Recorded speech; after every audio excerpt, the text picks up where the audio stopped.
soda is not something that smart people do, or that you offering it to friends or family is not something that's socially acceptable. And that's already changed in some of our circles.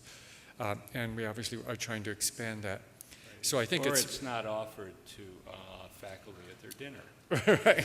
Well, it's offered to see who is socially deviant enough to go take it. But that with tobacco, the interventions there really showed minuscule effects, almost no effects in community-based settings. The most intense clinical settings, maybe 10% reduction in tobacco at the end of 1 year, yet we reduced in men tobacco use by about 60%.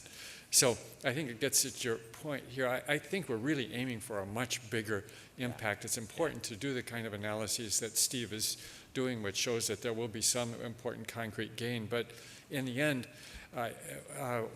this is all adding to knowledge, social acceptability, and we hope for, and I think can expect a much bigger impact when we really make soda unacceptable.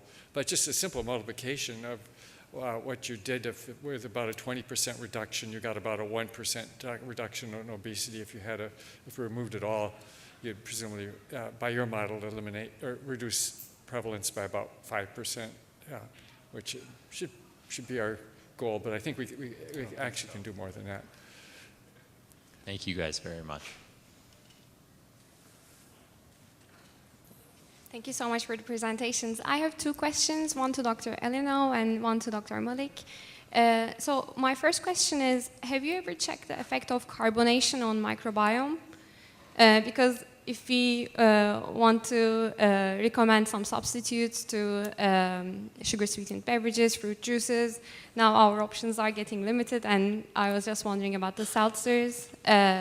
So what would be the effect of carbonation? And for Dr. Malik, I'm wondering, what would be the effect of artificial sweeteners on weight maintenance, especially long-term weight maintenance? Would that be a good thing to check?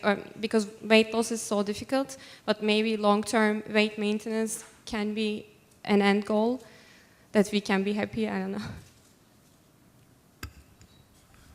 So to your first question, we haven't. Not only did we not test carbonation, in all of our studies, we didn't test artificial sweeteners in the setup of beverages. So we haven't fed mice or humans with the beverages, but with the sweeteners themselves. But others, in the many follow-up studies I've mentioned, have done the beverage consumption follow-ups and reached similar responses. But I'm not aware of anyone kind of trying to differentiate between the carbonation itself and the other components of the beverage. Okay, the clock just says 0. We'll have one last question and a succinct response. And I really like to thank the panel and the speakers for getting us back on schedule after a bit of a tumultuous timetable this morning. I just wanted to hit on the policy, particularly here in the state of Massachusetts. One would think that Democratic legislature would be more open to taxes like a sugar-sweetened beverage. What is it at the state level, in particular here in Massachusetts, that is preventing that from going forward? That's what I wanted to ask, but go ahead. It's a good question. I would just call it the local politics. So I think, any state legislature has to have priorities. Sugary beverage taxes are not a priority of Boston. They're not a priority of the other localities around here. I've actually recently talked to the health department here to sort of say, is there a chance there could be any movement? It is not where it's just low. Mm-hmm. I've testified twice at the state legislature, and there are some bought off members of the legislature as part of it. But it's good for us to think about that some further. If we can't do it at home, why is it going to happen someplace else? So that can be the topic of maybe some other conversations. So again, thanks very much, Steve and Frank. You want to say something?